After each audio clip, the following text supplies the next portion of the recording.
So, Craig, a very interesting topic, the dangers of USB sticks and public charging cables. Yes, it is.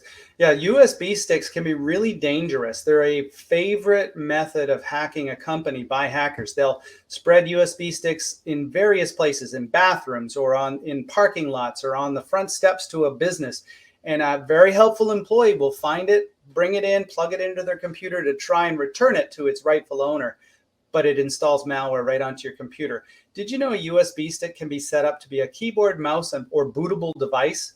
Or worse, hackers have created USB sticks that have a charge in them that can destroy your computer just by sending a shock of electricity into the computer. They have enough of a capacitor to do that. Other hackers have implanted malware on USB sticks to take complete control anonymously of your computer when you plug that in. Well, so how can I protect myself against that? Well, the obvious answer there, Shelley, is never insert a USB stick into your computer if you don't know where it came from. This also extends to USB sticks that are giveaways at trade shows. I've fortunately been seeing fewer and fewer companies giving away USB sticks because it's such a liability. There have been actual cases where from the manufacturer themselves, a USB stick sent 1,000 at a time all had malware implanted on them. You just can't trust a USB stick if you don't know its provenance or where it came from. If you must use a USB stick, software exists to do a scan of that before you pull files off of it or put files on it.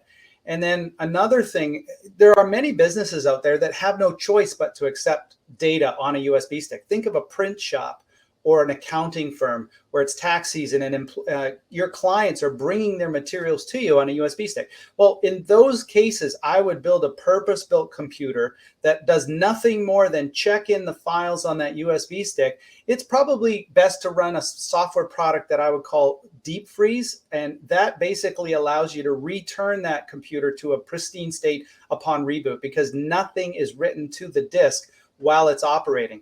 So there are some technical measures that you can take if you're in those kinds of businesses where you have to receive data on a USB stick. Okay, refreeze is the name of it? Deep freeze. Yep. Deep freeze, deep freeze. Mhm. Okay, great. So you mentioned charging cables. How can they be dangerous?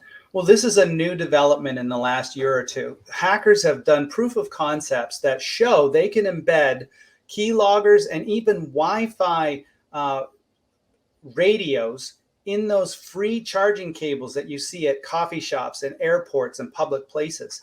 And if your phone is open with sharing enabled and you need a quick charge and you plug into one of those, they're going to suck off your data and send it through the air to a hacker that's any person in that coffee shop or airport. You'll never know that they've stolen your data. So the message there is to be safe. Bring your own charging cable. Don't ever use a publicly accessible charging cable where you can't see both ends of the cable. Even if you can see both ends, it's still possible that they might have embedded something malicious there. So just don't trust it. Bring your own.